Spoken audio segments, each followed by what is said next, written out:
नमस्कार, मैं अभिषेक उपाध्याय। आप देख रहे हैं टॉप सीक्रेट।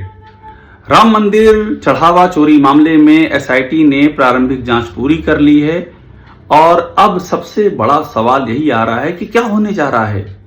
क्या छोटी मछलियों पर घास गिरा दी जाएगी? क्या मगरमच्छों की ओर आंख उठाकर देखा नहीं जाएगा? क्या टिन्नू यादव फंसेगा, असली किरदार बचेगा? क्या ये होने जा रहा है? मैं बिल्कुल नहीं कह रहा हूं कि टिन्नू यादव को बख्श दीजिए, टिन्नू यादव को एफआईआर कीजिए, जेल भेजिए, जितना उसका रोल सामने आया सब पर एक्शन लीजिए। मगर सवाल ये कि सिर्फ टिन्नू यादव ही क्यों? अनिल मिश्रा क्यों नहीं? चंपत राय क्यों नहीं? गोपाल राव क्यों नहीं?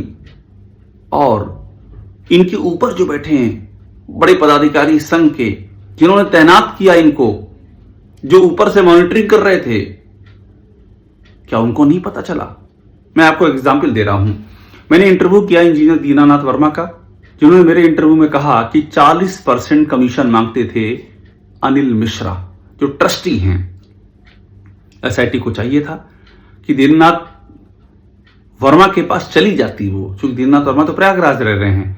उनको धमकी दी गई, जब उन्होंने अयोध्या में इन सबका खुलासा किया तो उनको धमकी दी गई कि यहां दिखे तो खैर नहीं है। वो अपना सामान तक अयोध्या में छोड़ करके चले गए प्रयागराज। सोचिए भगवान राम के नाम पे क्या क्या हुआ है इस बीच में।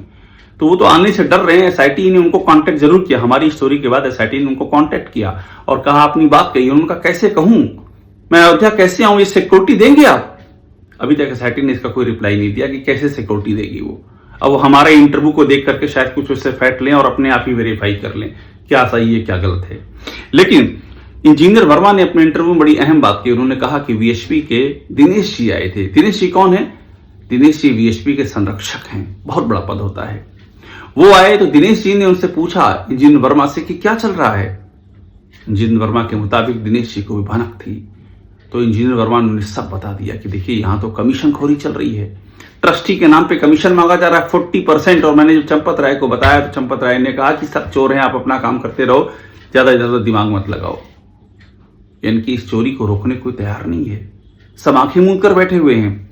दिनेश जी ने सारी बातें सुनी तो क्या इंजीनियर वर्मा की बातें जो बताती हैं, जो सवाल उठाती हैं, वो ये कि दिनेश जी ने ऊपर नहीं बताया, ऊपर उनको पता नहीं चला। इतने सारे वहां किरदार काम कर रहे, किसी ने ये नहीं सोचा कि टिन्नू यादव वहां मैनेजमेंट कैसे कर रहा है, ये अनुकल्प मिश्रा कौन है, ये लवकुश मिश्रा कौन है, अनिल मिश्रा से इनके क्या नाते हैं, किसी ने सवाल नहीं उठाया। ये मनीष यादव कौन है, ये किसी ने नहीं पूछा। ये जो बैंक की ओर से आने वाले कर्मी, इनका क्या वेरिफिकेशन हुआ है, क्या है इनके पीछे की कहानी, ये किसी ने नहीं सोचा उस समय तक। ये गोपाल राव कौन है? ट्रस्ट में किसी पद पर नहीं गोपाल राव, और बना दिया गया राम मंदिर का मैनेजर, व्यवस्थापक। यानी कि चंपत राय के बाद उनके डिप्टी गोपाल राव, चंपत राव, अनिल मिश्रा, गोपाल राव, यही 3 लोग मिलकर के ट्रस्ट चला रहे थे। तो गोपाल राव ट्रस्टी भी नहीं तो किसने सौंप दी राम मंदिर की जिम्मेदारी? क्या एसआईटी ने नाम पता किया उस चेहरे का? बड़ा नाम होगा, एसआईटी पूछ भी नहीं पाएगी, और बताया जाएगा तो कान में शायद रुई डाल ली जाए ताकि सुनाई ना पड़े। क्योंकि एसआईटी में कौन है? एसआईटी में वो 3 अधिकारी हैं जो योगी आदित्यनाथ की सरकार के आगे यस सर करके खड़े रहते हैं। वो क्या जांच करेंगे उन लोगों की जो सरकार और देश चला रहे हैं? उनकी ये एसआईटी क्या जांच करेगी? कायदे से सुप्रीम कोर्ट की निगरानी में निष्पक्ष और स्वतंत्र एजेंसी से जांच होनी चाहिए, जो कि नहीं हुई। जांच हुई एसआईटी से, और किसने एसआईटी मांगी? ट्रस्ट ने कहा। जिसपे आरोप है वही तय कर रहा है कि जांच एसआईटी करे, क्योंकि एसआईटी में कौन होगा? राज्य सरकार के अधिकारी होंगे। वो अधिकारी होंगे राज्य सरकार के जो इसी राज्य सरकार के सीनियर आईएएस के आगे हाथ जोड़ के खड़े होते हैं। वो क्या बोलेंगे? वो कौन सी जांच करेंगे? ये सारी बातें मैं प्रतीकात्मक कह रहा हूं, लेकिन इसके भाव समझिएगा, इसके भाव बहुत गहरे हैं। तो सवाल ये कि टिन्नू यादव फंसेगा, असली चेहरा बचेगा? कि टिन्नू यादव, लवकुश मिश्रा, अनुकल्प मिश्रा और इस तरह के जो भी किरदार हैं, जो वहां पर मनीष यादव, जिनकी चर्चाएं हो रही हैं कि ये गढ़ना में थे, ये लेकर के गए, सीसीटीवी डिलीट जिसने किया, ये सब तो हो गया, ठीक है। लेकिन जिन्होंने शाह दी, जिन्होंने प्रोटेक्शन दिया, जिन्होंने बचाया, अनिल मिश्रा का क्या होगा? क्या अनिल मिश्रा के खिलाफ एफआईआर होगी? क्या गोपाल राव बच जाएंगे? कर्नाटक से आते हैं गोपाल राव, और यहां आकर के राम मंदिर के मैनेजर हो जाते हैं। और उसके बाद इतने सारे इल्जाम गोपाल राव पर भी हैं। गोपाल राव को भी हमने इंटरव्यू किया, महिपाल सिंह का, इस राम मंदिर में लेखा प्रभारी जो अकाउंट के इंचार्ज महिपाल सिंह, उन्होंने बताया कि गोपाल राव को हमने बताया ये सब जो हो रहा है, अनिल मिश्रा को बताया, चंपत राय को बताया, सबने आंखें मूंद ली, कौन नहीं शामिल है इसमें जो आरोप है उसके मुताबिक। तो ऐसे में एफआईआर क्या इन्हीं सब के खिलाफ होगी, गिरफ्तारी इन्हीं सब की होगी, ऊपर वालों को क्या किया जाएगा, उनको छोड़ दिया जाएगा। और आप देखिए ये अनिल मिश्रा और चंपत राय कौन है। साल 2021 से इन पर गंभीर इल्जाम है। साल 2021 में ये बात सामने आ गई थी कि कौड़ियों की जमीन करोड़ों में ट्रस्ट खरीद रहा है। और उसमें कौन लोग किरदार सामने आ रहे हैं, यही अनिल मिश्रा, चंपत राय भी जमीन खरीद रहे हैं, ट्रस्ट के नाम पे जमीन खरीद रहे हैं। लेकिन जमीन कौड़ियों की होती है। 2 करोड़ की जमीन ट्रस्ट के नाम पर 18-20 करोड़ में कैसे खरीद ली जा रही है। 24 करोड़ में 3 करोड़ की जमीन चंपत राय ट्रस्ट के नाम पे 24 करोड़ में कैसे खरीद रहे हैं। 5-5 मिनट के अंतर पे कैसे सौदे चेंज हो जा रहे हैं। और आप देखिए कि सरकार कैसे काम करती है। योगी आदित्यनाथ अखबार चैनलों में लगातार चल रहा है, योगी चढ़ावा चोरों को नहीं छोड़ेंगे। कोई पूछे उनसे कि योगी आदित्यनाथ ने किया क्या है इस जांचों पर आज तक।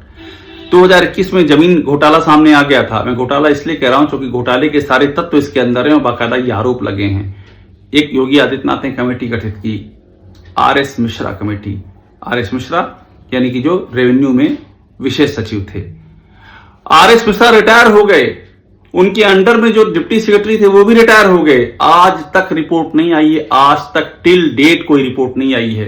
किसी को नहीं पता क्या हुआ कि योगी आदित्यनाथ के काम करने का तरीका है। कुछ आइडिया नहीं है कि जमीन पर क्या करना है, भाषण दिया और आगे बढ़ गए। एक एग्जाम्पल और दे रहा हूं, ये एसआईटी बनी है। योगी आदित्यनाथ अभी अयोध्या गए थे और कहा कि अयोध्या को बदनाम न किया जाए, राम को बदनाम न किया जाए। यहां मतलब साबित हो गया कि चढ़ावा चोरी हुई है, साबित हो गया सीसीटीवी डिलीट कर दिया गया है और भाषण चल रहा है कि अयोध्या को बदनाम करने की साजिश विपक्ष कर रहा है, राम को बदनाम करने। और उसके बाद क्या कह रहे हैं, जिसको भी शिकायत करनी और एसआईटी के सामने आकर शिकायत करे। कोई पूछे योगी आदित्यनाथ से कि एसआईटी ने जब कोई फोन नंबर नहीं जारी किया, जब कोई ईमेल आईडी जारी नहीं की, जब कोई ऑफिस का एड्रेस जारी नहीं किया, तो आम आदमी शिकायत लेके कहां दे देगा, किसको कहेगा कि भाई इसकी जांच कीजिए, किसके पास जाएगा। वो बेसिक अंडरस्टैंडिंग की बात है, वो भी नहीं है। और एसआईटी का आलम यह रहा कि एसआईटी आई, राम मंदिर के अंदर गई, मीडिया वालों को एसआईटी की झलक तक नहीं मिल पा रही थी। ये सिक्रेसी थी एसआईटी की। तो जब मीडिया नहीं देख पा रहा है, कैमरा ला के सुबह शाम खड़ा हुआ, तो वो आम आदमी जिनके पास सबूत होंगे, क्या पता गोपाल राव के खिलाफ सबूत हों, क्या पता अनिल मिश्रा के खिलाफ सबूत हों, क्या पता चंपत राय के खिलाफ सबूत हो, वो कहां देगा, किसके पास जाएगा। ना कोई फोन नंबर, ना कोई ईमेल आईडी, ना कोई दफ्तर। ये क्या जांच हो रही है, मजाक हो रहा है। और इसीलिए मैं कह रहा हूं कि क्या होने जा रहा है। क्या यही कहानी है कि टिन्नू यादव फंसेगा। टिन्नू यादव का मतलब सिर्फ टिन्नू यादव नहीं है, छोटे मोटे जितने भी इंप्लॉई हैं। मैं फिर कह रहा हूं, इनको नाप दीजिए, टिन्नू यादव, लवकुश मिश्रा, अनकत मिश्रा, इन सबको नाप, इस जैसे तमाम को नाप दीजिए। लेकिन असली जिम्मेदारों को आप कैसे छोड़ सकते हैं। क्या ये कह देंगे कि उन्हें थोड़ा अलर्ट रहना चाहिए, क्या उनको राम मंदिर ट्रस्ट से हटा देंगे, इससे काम हो जाएगा। अरे भाई एफआईआर क्यों नहीं, गिरफ्तारी क्यों नहीं। आपने एसआईटी की जांच की है, इतने दिन तक 7-8-9 दिन जो भी चला है, इस बीच में कोई एफआईआर नहीं हुई, कोई एफआईआर किए बगैर जांच होती रही, कोई अरेस्ट नहीं हुआ, सब खुला छूट घूमते रहे। अब बताइए कितने सबूत बचे होंगे, कितने सबूत बाकी होंगे, कितने गवाह सुरक्षित होंगे, कितने गवाहों का मन बदल दिया गया होगा, सब तो नष्ट हो चुका होगा। ऐसे जांच की जाती है। जांच का बेसिक तरीका होता है, कोई मामला होता है, एफआईआर होता है, अरेस्ट होती है, गिरफ्तारी होती है, ताकि इंपॉर्टेंट एविडेंस कोई मिटा ना सके, इंपॉर्टेंट गवाहों को कोई प्रभावित ना कर सके। उसको जमानत नहीं दी जाती है इस नाते से कि जमानत देंगे तो गवाह प्रभावित करेंगे। यहां तो सब खुलेआम है, सब घूम रहे हैं। चंपत राय के बारे में खबर आ रही, जाके नोट की रिकवरी करा रहे हैं। किस हैसियत से करा रहे हैं, ये काम तो पुलिस का है। और पुलिस तब कराएगी जब एफआईआर होगी। एफआईआर ही नहीं है, यानी कि जांच भी अपने तरीके से चल रही है। ट्रस्ट ने कहा एसआईटी बना दो, योगी आदित्यनाथ ने एसआईटी बना दी। ये क्या फैमिली संघ परिवार का आपसी अंडरस्टैंडिंग चल रही है क्या, कि जैसा हम कहें वैसा आप कर दो, 4-5 दिन, 8 दिन, 10 दिन, 12 दिन, 1 महीना में मामला खत्म करके आगे बढ़ जाना है।